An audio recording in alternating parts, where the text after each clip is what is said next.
commencement, Dieu créa les cieux et la terre.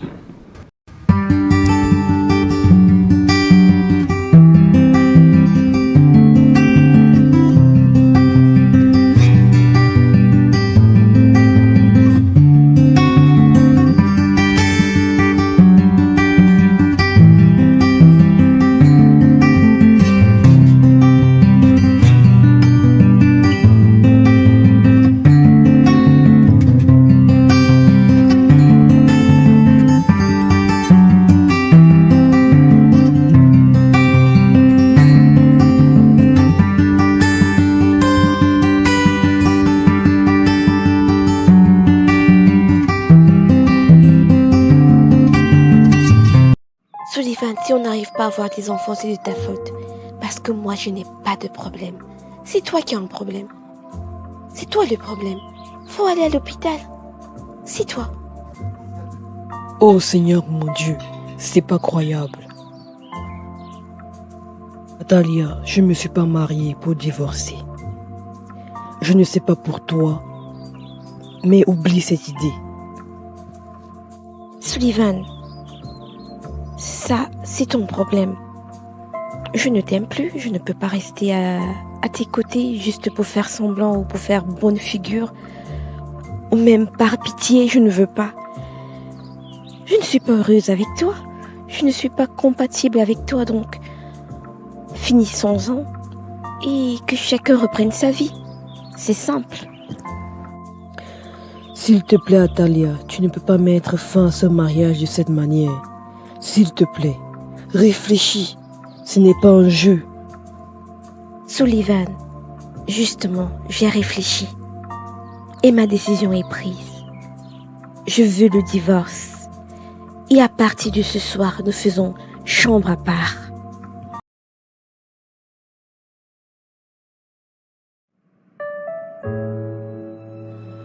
Le premier et le plus grand compagnon d'Abraham sur le chemin vers l'Égypte fut la peur. Pour un enfant de Dieu, la peur peut être une émotion salutaire. Quelquefois, c'est un avertissement qu'on est en train de s'éloigner de la volonté de Dieu.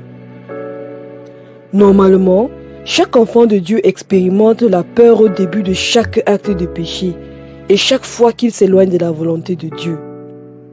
Plus tard, la conscience peut être calmée et par la pratique continue du péché, la peur peut être grandement réduite.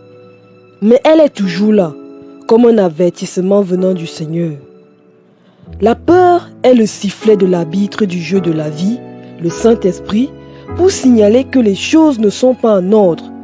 Entends-tu ce sifflet aujourd'hui? La peur conduisit à l'égoïsme.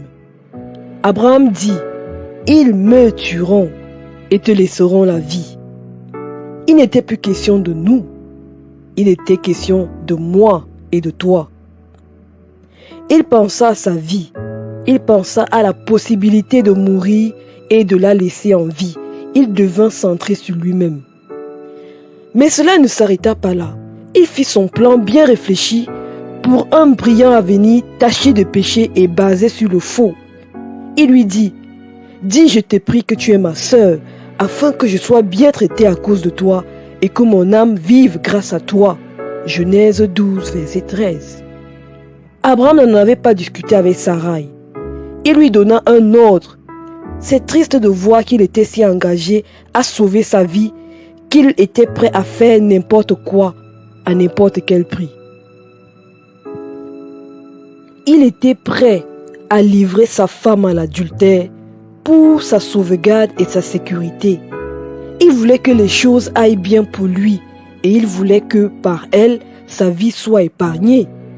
Quelqu'un pourrait demander comment Abraham, qui avait obéi à Dieu et lui avait bâti des autels, avait pu sombrer si bas.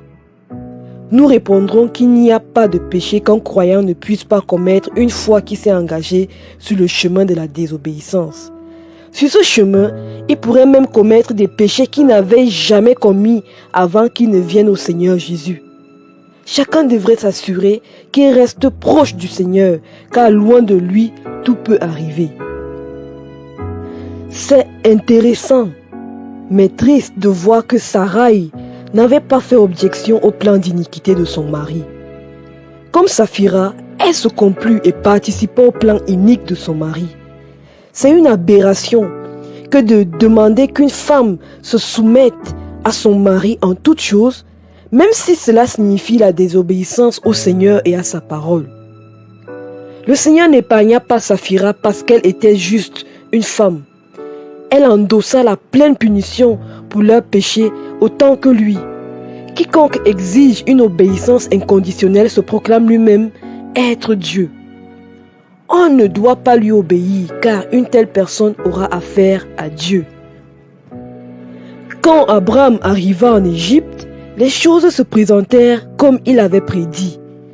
Sa femme fut emmenée dans la maison de Pharaon et à cause d'elle, il fut bien traité et reçut des brebis, des bœufs, des ânes, des serviteurs, des servants, des ânesses et des chameaux. Il avait réellement vendu sa femme pour tant de biens. Si Abraham était un homme normal, alors le temps qu'il passa en Égypte fut un temps très misérable. Premièrement, quelle que soit la quantité de biens qu'il reçut en échange de sa femme, il était misérable sans elle.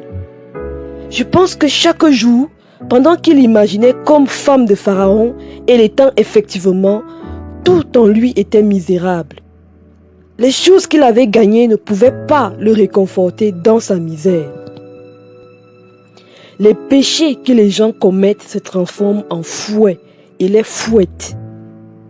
Le péché d'Abraham était en train de le fouetter et il le supportait en silence.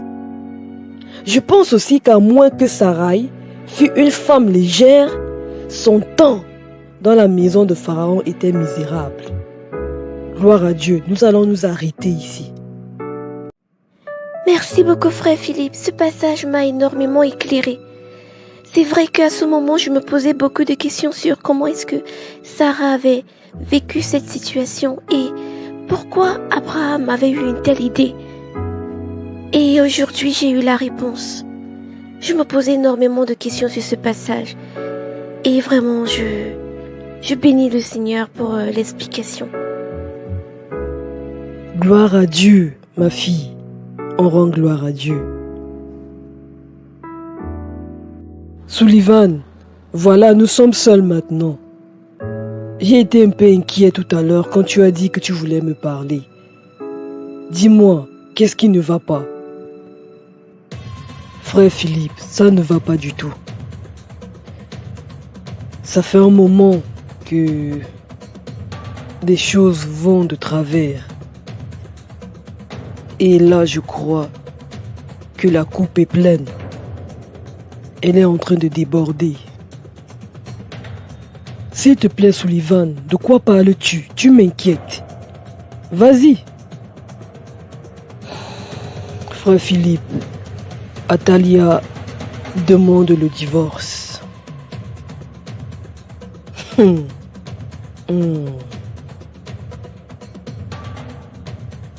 Que vas-tu faire alors? Frère Philippe, je ne pense pas au divorce. Je ne me suis pas marié pour divorcer. Je me suis marié avec Atalia parce que je l'aime. Donc, je ne peux pas répondre à ta question. Parce que je n'intègre pas cette histoire de divorce. Je me dis que c'est des caprices qui vont lui passer.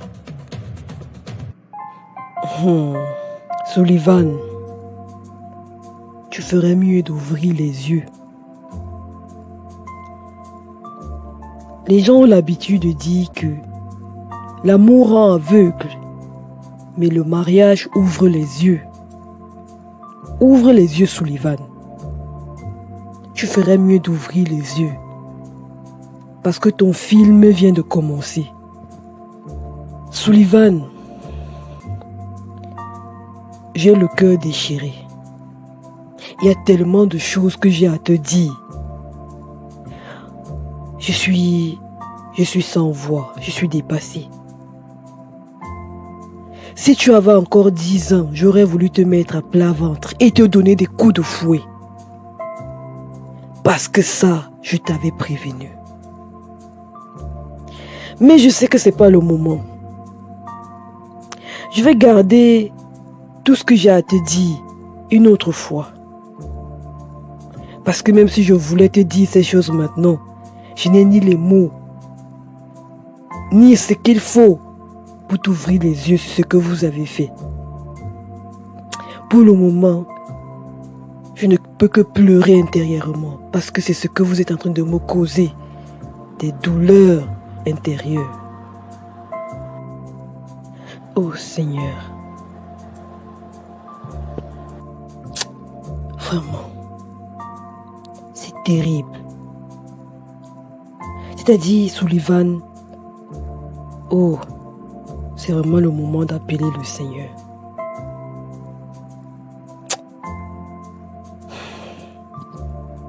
Donc, en gros, elle a déjà entamé les procédures de divorce. Voilà.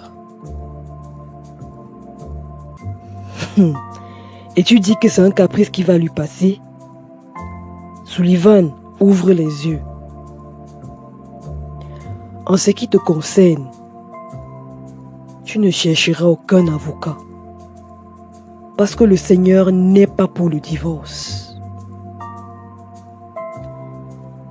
Tu vas rester calme, comme le Seigneur Jésus l'a été jusqu'au bout, sans se défendre. S'il faut aller, s'il faut te présenter, tu y vas. Tu dis ce que tu as dit, tu ne l'accuses pas. Tu n'essayes pas de l'incriminer. Parce que la danse qui a commencé là,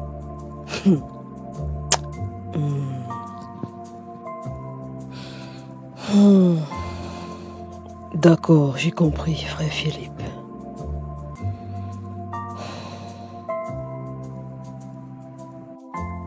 Oh Seigneur, oh mon Dieu, oh mon Dieu, oh mon Dieu. Père, dis-moi où j'ai échoué, où est-ce que j'ai mal fait. Oh Seigneur, oh mon Dieu, viens apaiser mon cœur. Mon cœur est brisé, Éternel. Oh Seigneur, comment je vais supporter cette douleur? Comment je vais la supporter, Éternel? 2 enfants que j'ai... Atalia, s'il te plaît, il est encore temps d'arrêter toute cette situation. S'il te plaît, asseyons-nous. On n'est pas obligé d'arriver jusqu'à ce niveau. On peut encore sauver ce mariage. Moi, je suis prêt à faire tout ce qu'il faut, Atalia. Sullivan, s'il te plaît, arrête de me perdre le temps avec ces histoires. Il n'y a rien à sauver ici. Il n'y a jamais eu de mariage. Donc arrête. Tu es pathétique. Passe à autre chose. Bon, je suis en train de passer à autre chose, Sullivan. Atalia, je ne peux pas passer à autre chose. Parce que je t'aime. Est-ce que tu comprends ça? Je t'aime. Arrête de prendre cette situation à la légère. Je ne peux pas passer à autre chose. Atalia, si ne serait-ce qu'un jour tu as ressenti quelque chose pour moi, laisse tomber cette histoire de divorce et essayons d'arranger. Avec l'aide de Dieu, on va s'en sortir. Ah, mon Dieu. Sullivan, j'ai l'impression que tu n'as pas bien compris ce qui se passe. Sullivan, je suis amoureuse d'une autre personne. C'est cette personne qui me fait vibrer. C'est cette personne qui me rend heureuse. Il n'y a rien à faire. Il n'y a rien à faire, Sullivan. Passons à autre chose. Le plus vite serait le mieux.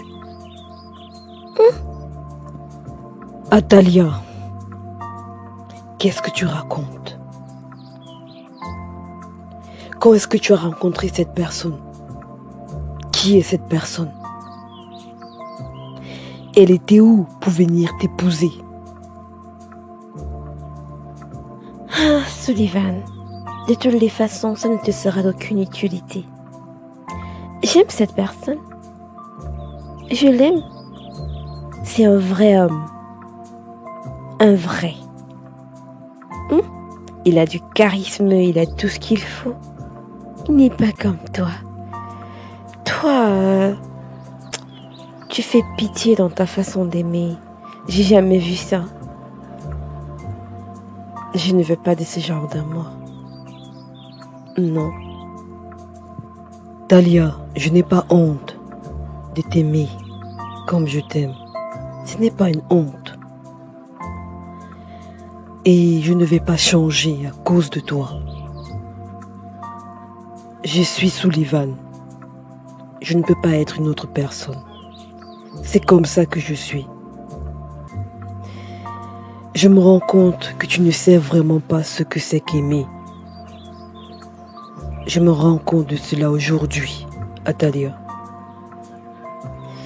Mais tu sais, malgré tout ce que je peux voir de toi,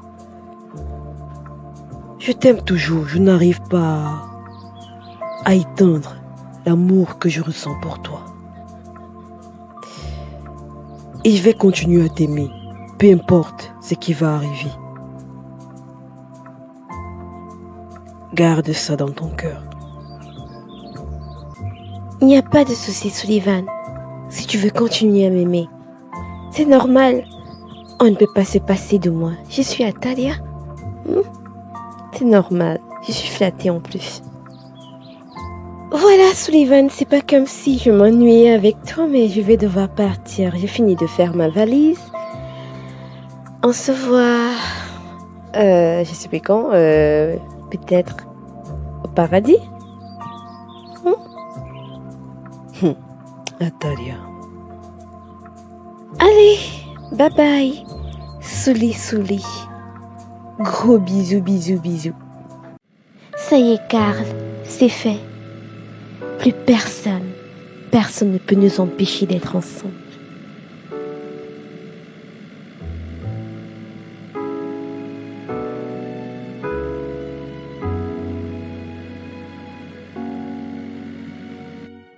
Coucou, Franck. Atalia! Waouh, quelle surprise!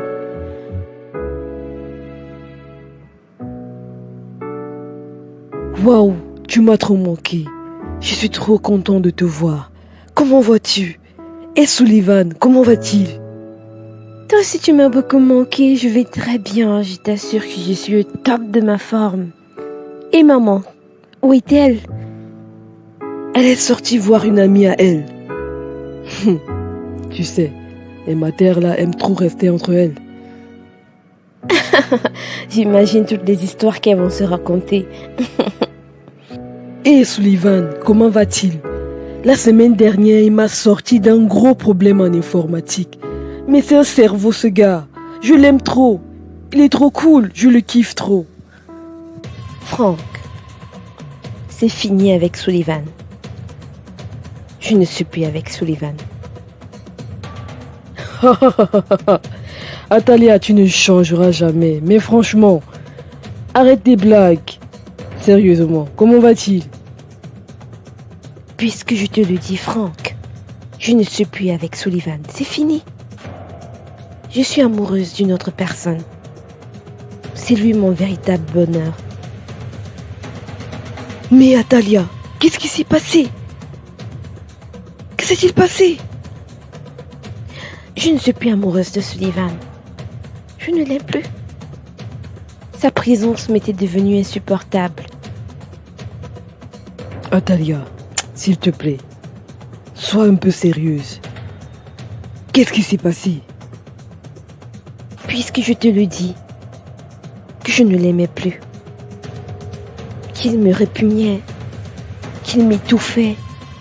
Et en plus, je ne me sentais pas heureuse avec lui. Voilà. Et après ces attitudes de mou, de personnes amorphes, ça m'énervait. J'en avais marre. Atalia, tu ne peux pas quitter ton mari juste à cause de ça. C'est insignifiant.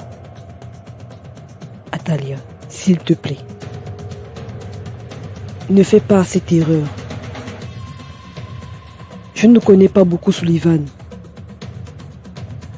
Mais le peu que j'ai vu de lui, je sais que c'est un garçon bien. Il est bien. De tous les gars que tu as connus, Sullivan est le meilleur. Ne fais pas cette bêtise. Je ne sais pas trop ce qui se passe. Mais s'il te plaît, retourne chez ton mari. Je ne retournerai pas avec Sullivan. Ce n'est pas toi qui vivras avec lui. Ce n'est pas toi qui sens la gêne, le dégoût que j'ai ressenti jusqu'ici. Et en plus, comme je te le dis, je suis amoureuse d'une autre personne. Atalia, excuse-moi vraiment de te le dire. Mais je note une instabilité émotionnelle qui ne dit pas son nom. Atalia, tu as pleuré pour que le Seigneur te donne un mari. Les hommes t'ont humilié, utilisé. Et là, le Seigneur te donne un mari. Tu décides de foutre ton foyer en l'air comme ça. Atalia, il est préférable pour toi d'arranger cette situation le plus rapidement possible. Parce que tu es en train d'agir comme une gamine. Franck, tu n'as rien à me dire. C'est ma vie. C'est moi qui prends les décisions. S'il te plaît, mêle-toi de ce qui te regarde.